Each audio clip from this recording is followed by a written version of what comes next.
We are back with some more Colts franchise, and we're coming off of our Week 8 victory. Obviously, you guys saw the stats were not saved. The game lagged out. I received a force win, but they did make me win 21-0, which was nice. And Marvell Tell in the sim got 2 interceptions. So I guess not everything's bad. JT got over 100 yards rushing. Deontay got a touchdown. Pittman got a touchdown. I think Eason threw only 1 pick. It wasn't bad. I mean, the sim stats weren't bad, but, we did get Marvell to star, which is what we wanted. Obviously, he got it. He earned it. He got the pick 6. But it's nice to see in the sim that they got him 2 interceptions, so he is now 77 overall star dev. We did get D-Buck back. About damn time the man's back. We missed him a lot. Definitely need him to help that pass rush, and he just blows up everything. So got him fully back, 100% healthy here for the final stretch of the season. What do we want to do with the bye week? Let's see what Anthony Costanzo says. He wants some relaxation time, and since we did win, we're gonna calm it down a bit. There's no reason. I mean, you always should calm it down a little bit in your bye week anyway. So we're back to 100% healthy, which is just fantastic. I'm recording this video before the last video that I uploaded. I know I talked about Teray and that, but just quickly going to go through all the people I have to make decisions on and just let you guys know. I'm pretty sure I've talked about some of them, but we're going to go through them again. Guys like Brandon Graham, Costanzo, Coleman. We're waiting on those guys. I want to see what the regression does to them. I don't want to sign them now, but I just want to see what they're looking like at the end of the season. Then we'll go through that. Obviously, Teray. I'm leaning. Like I said, I'm recording this before I uploaded my last one. I'm leaning towards letting him walk, to be honest, and just drafting a defensive end because from what I've scouted, the defensive ends look really good. And obviously, I drafted a pretty damn good one just last draft. I got a superstar. So I'm leaning towards just doing that. Glowinski's walking. Xavier Rhodes, not sure what I want to do with him. Mercedes, not sure what I want to do with him quite yet. He's a really good run blocker, but he might retire. He's 37. Sheldon Day, I might just re-sign these two for depth. Fitzpatrick, not sure yet. A lot of these guys are just backups, and I probably will end up re-signing him. Like, I'll probably keep Green, probably keep Tevy, I'll probably keep this man. Like, they're just solid little backup linemen. They're cheap, so I'll probably keep all those guys, but nothing too crazy that we really got to worry about. We'll see. Costanzo, I still don't know if I want to keep him or yet. I just want to see what that development or what that overall drops to, because the offensive line, I don't know if it's just like a Madden thing, but the offensive line looked dog shit this draft from what I've scouted so far, and they were dog shit last draft too. So I don't know if that's just excuse me. I don't know if that's just the thing with this Madden. The offensive line aren't the best, but it is what it is. Looking at our division, we're still at the top, 6-2. Tennessee Titans won last week, so he's 5-2. The Texans, they're slowly making a surge. He's 3-4. He's getting up there. Jags fall to 1-6. We'll go through the standings on everything. We'll look at the AFC first. The Raiders are at the first seed currently. He only has 1 loss, so hopefully he can drop a couple more. There's a bunch of 2-loss teams in here. We have a tiebreaker over the Ravens.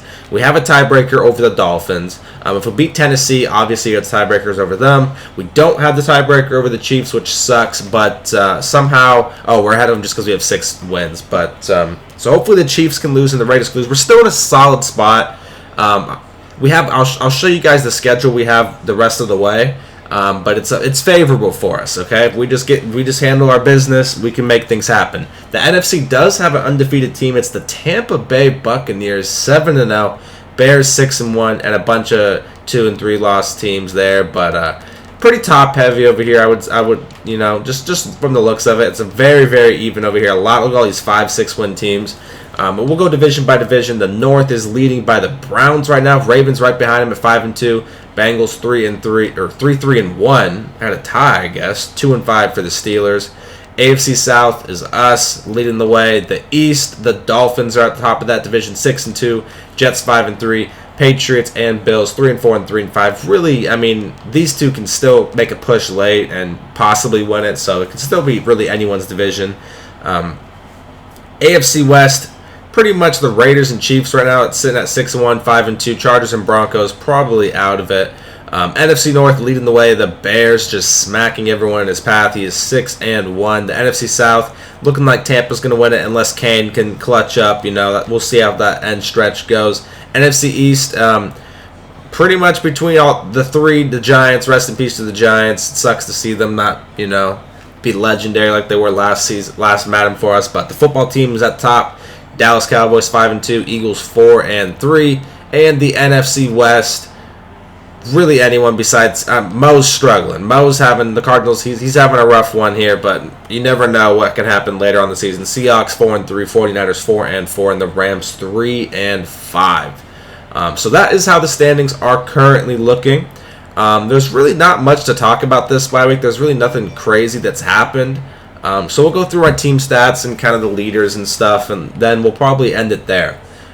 Jacob Eason, so far, the picks are up there. I was hoping to cut down on the interceptions, but they're up there. It's almost 1 for 1. Like, I throw a touchdown, I throw a pick, which is not good.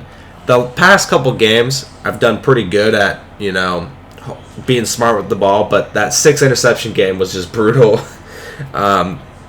He's had some inaccurate picks, which is tough, but, we got to definitely work on that. We have to. Jonathan Taylor, 127 carries, 732 yards, average of 5.8, and 6 rushing touchdowns. Not bad. Damian Harris, 54 attempts for 202 yards and a touchdown. Hines apparently is averaging 7.6. Jesus, 18 for 136 for him. And then Eason's averaging 5 a carry too. Jeez. But look at the man's fumbles. Fumbled 4 times. Definitely Eason, it's the same thing as last Madden. He's just a little bit turnover prone. He takes a sack, he drops it. It happens sometimes. Receiving, it's pretty much guaranteed that the Michael Pittman Jr. breakout is happening. He's really solidifying himself as the number 1 guy here. 47 receptions leads the team, 649 yards leads the team, and 6 touchdowns, which also leads the team. Mo Alley-Cox right behind him at 30 catches for 468 yards and 2. Paris Campbell just being the monster, big play, slot guy, 20 catches, 460 yards, and 4 touchdowns. And Deontay Johnson, we're not really a pass-heavy offense, so I can't really complain too much with his performances, but he was having a good game before we lagged out last week. He was leading in yards, receptions, he had a touchdown, so we'll see how the second half plays out for Deontay. But remember, I traded for him, knowing that, I'll probably be able to re-sign him under the 85 overall if I wanted to, or we can just let him walk and draft someone. So we'll just have to see how it plays out. Hines, not really getting him involved as much as I would like, but I think part of that is with Mo Alley-Cox stepping up, us bringing in Deontay, the change of the playbooks and stuff, where we don't really, we utilize tight ends more. That's why Mo's up there, and Pittman just kind of coming into his own. So I think that's kind of the main reason why Hines isn't being utilized as much as I probably should be using him, but he's still out there. He's still making things happen. He's got a touchdown, which is great to see. And he's under contract for, I think I re-signed him like 3 more years, which is good. Which is, we need that. We definitely need that. Blocking. Let's see who's allowed the most sacks here. Costanzo. That's not what you want to see. The man's been regressing. Quinton's apparently allowed 6 sacks along with Ryan Kelly, which doesn't make much sense there, but okay. Guess Quinton's struggling there. Darius Leonard, 57 tackles, leads the team. Tackles for loss, I think he leads 2. Yeah, for 7. Our sack leader, I'm not sure who this is. D-Buck. D-Buck is our sack leader, and he just missed like 5 games or 6 games or something. Interception leader, probably Jabril, I would guess. Yep, with 5. Marvell Tell with 5. That's what you like to see. Good shit, Marvell. Way to get up there. Forced fumbles has to be Jabril. Look at Shaquem. That trade was Sky Moore's 3? What? Holy shit. I did not know the man had 3. That's crazy. Okay. Good for him. But this is where we wanted to improve in the offseason. And I think so far it's looking good. And so far we got more people contributing, which is great. D-Buck had 4 before he got hurt. Shaq comes in, has 3 sacks, also 3 forced fumbles. Our rookie, Jared Davenport, started off hot, then got hurt. First game of the season, he got that really, really crucial strip sack, and which helped us, propel to start off 1-0.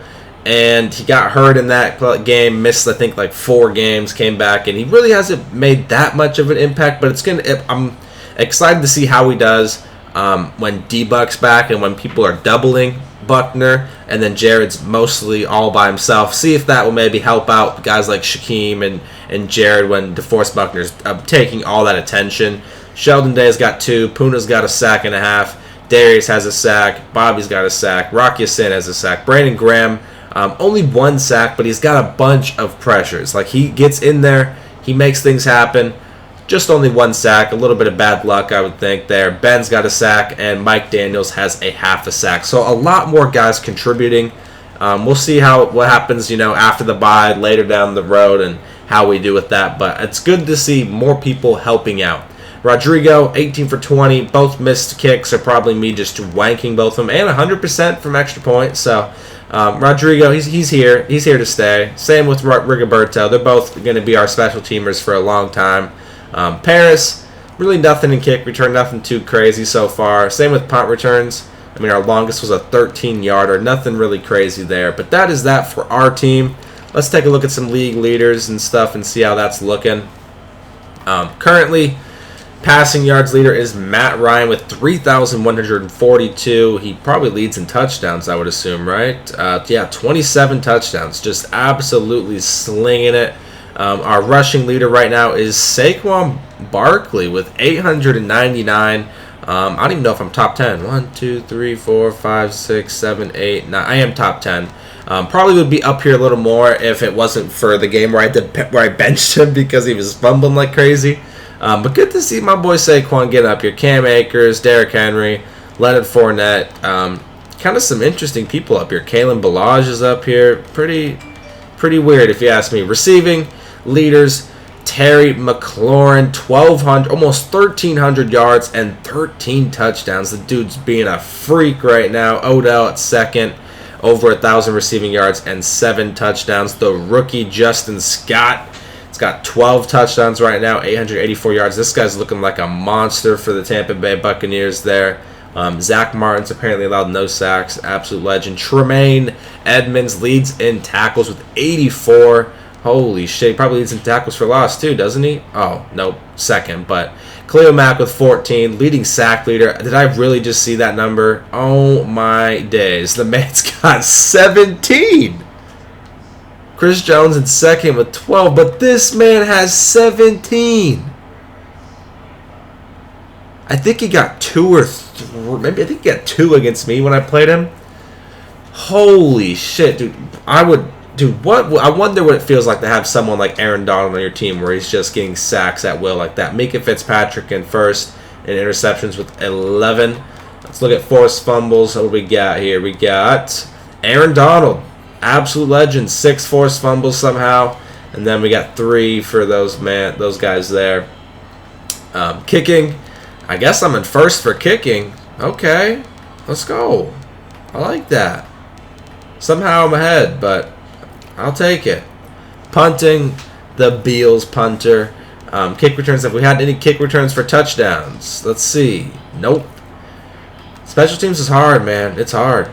Any punt return for touchdowns? Holy shit, Tyler Lockett has 2. We did get that one against me, which was insane. 96 yards. John Ross got an 86-yarder. And the Tennessee's rookie wide receiver got a 70-yarder. Damn. 70-yard touchdown. Okay. But that's really all we can talk about. I mean, I guess I could show you guys my schedule the rest of the way real quick. Team schedule. We take on the Patriots after the bye. It's a new user. The old Patriots user took over the Lions, and this Patriots user came from Pandora. I think he was the Eagles in Pandora. I'm not sure, but he just laid a beat down on the Jets, so that's going to be a tough game out of the bye, I'm pretty sure. Record does not, the record says he's like 3-4, 3-5, but this was only his second game with the Patriots, I believe. Then we got the Jags, then the Texans, then a tough game against Tennessee, 49ers, Bills, Texans, Jags. So it's fairly favorable. The only team that we're playing, I think the 49ers are 4-4 or something like that. So they're 500. They're over 500. This game will probably be tough. But then we got the Jags twice, Texans twice. So, you know, it's very favorable. We just got to do our job. Can't slip up. Can't throw a bunch of turnovers and expect to win like against, like, you know, the Chiefs and fumbled through picks. Against the Jets, I threw a million picks. That can't happen. If we just handle our business, we have a chance, a very good chance to finish 14-2, entering the playoffs, and possibly, you know, a first seed, get a bye week. We'll just have to see. But that's all we got for the bye week video here. If you enjoyed this video, make sure to subscribe, like, and comment, and I'll see you guys in the next one.